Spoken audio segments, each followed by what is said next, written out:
Welcome to Echo Tales. Some truths are meant to stay buried.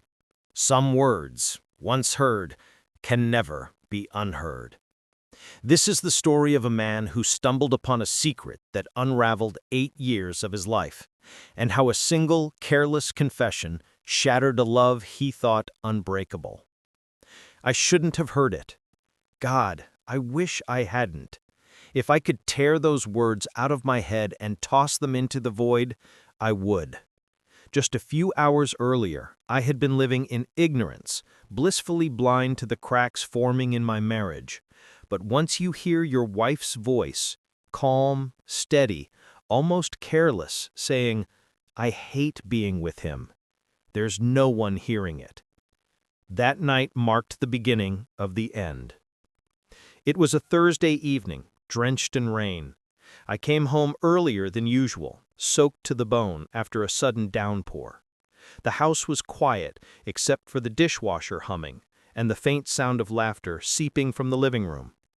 I was about to call out to Emily, my wife of 8 years, when something in her tone stopped me cold. She was on the phone. Her voice didn't sound like the woman I knew. It was lighter, more alive, like a great weight had been lifted off her chest. I lingered in the hallway, dripping water onto the hardwood floor, listening without breathing. "No, it's not just boredom," she said, her laugh breaking through softly. "It's that I hate being with him.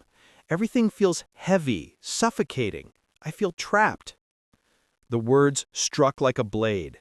I gripped my jacket so tightly my knuckles burned. She wasn't angry, she wasn't weeping. She was calm, comfortable, like this truth had lived inside her for so long, saying it no longer hurt. Then she grew quiet, shifting around as though curling into the couch. And her voice changed again, gentle, intimate. "But with you, it's different. I don't feel invisible. I feel alive." That was it. The floor collapsed beneath me. I didn't need to hear more. My body moved without my mind's permission. I stumbled upstairs, heart pounding, hands shaking. I tossed clothes into a duffel bag, jeans, shirts, my toothbrush, barely aware of what I was doing. I didn't slam the door. I didn't even say a word. I just slipped into the rain like a ghost and slid behind the wheel of my car. My throat felt so tight I thought I might suffocate. 8 years.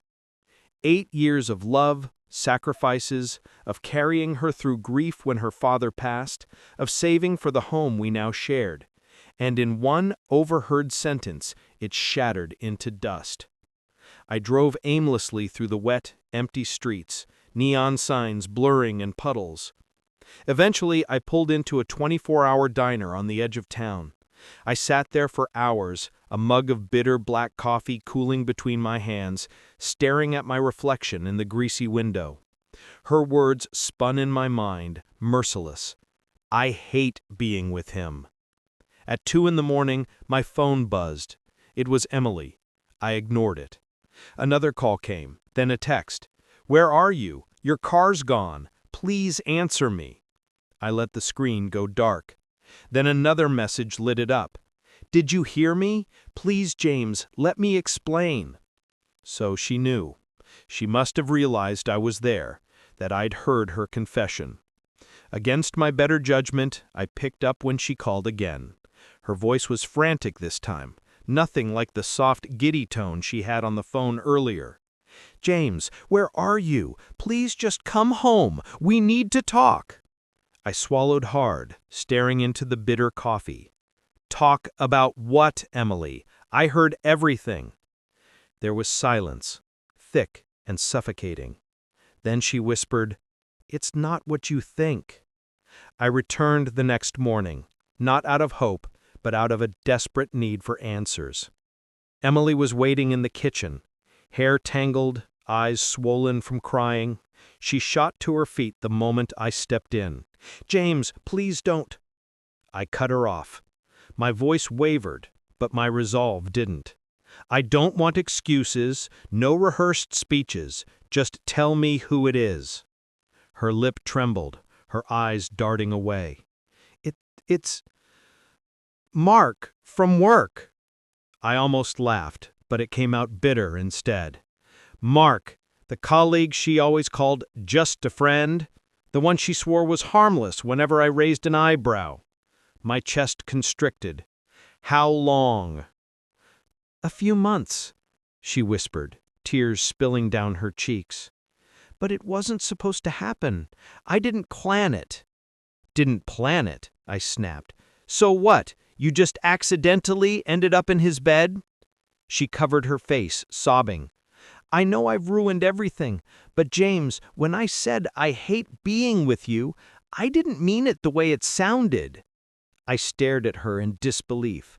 Then enlighten me, because it sounded perfectly clear. Her shoulders shook as she collapsed into a chair. I was frustrated, James. You've been distant, always tired, always buried in work.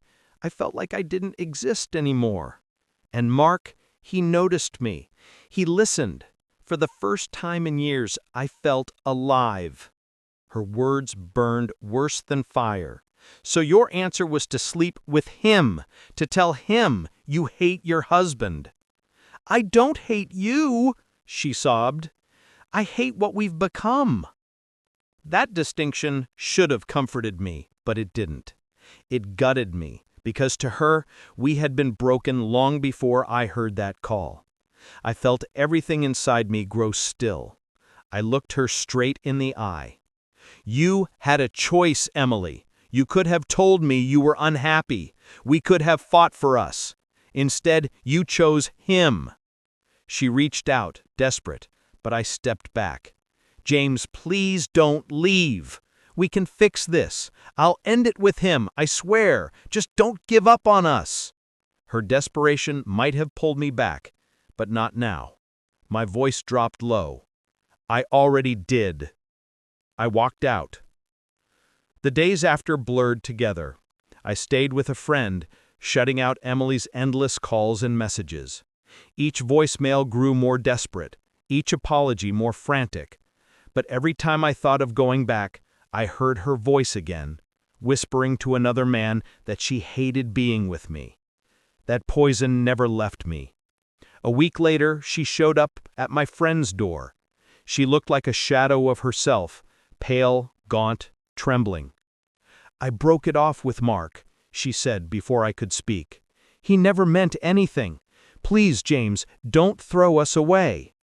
I studied her, really studied her, and for the first time, I didn't see my wife.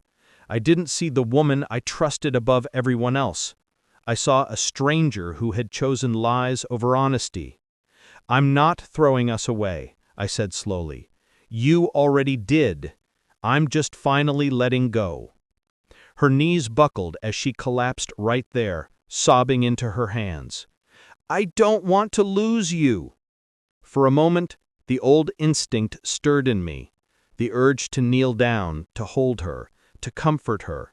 But then the memory hit me again. The diner, the rain, the taste of cold coffee, and her voice confessing her hatred of being with me. I turned away and walked into the night, leaving her behind. Months have passed since that night. The divorce papers are in motion. Some mornings I wonder if I should have tried harder, if maybe we could have pieced the wreckage back together. But then I remind myself, love without trust is nothing more than a mirage. Once trust is shattered, some things can never be rebuilt. What shocked me most wasn't her tears or her begging. It was her desperation to cling to a cage I could no longer stand to live in. I didn't leave because I stopped loving her. I left because for the first time in years, I finally loved myself enough to walk away. A raw and honest account of a man's journey from blind trust to painful clarity. This story reminds us that sometimes the most devastating words are whispered, not shouted. What are your thoughts on James's choice? Do you believe some wounds can never truly heal? Share your perspective in the comments below.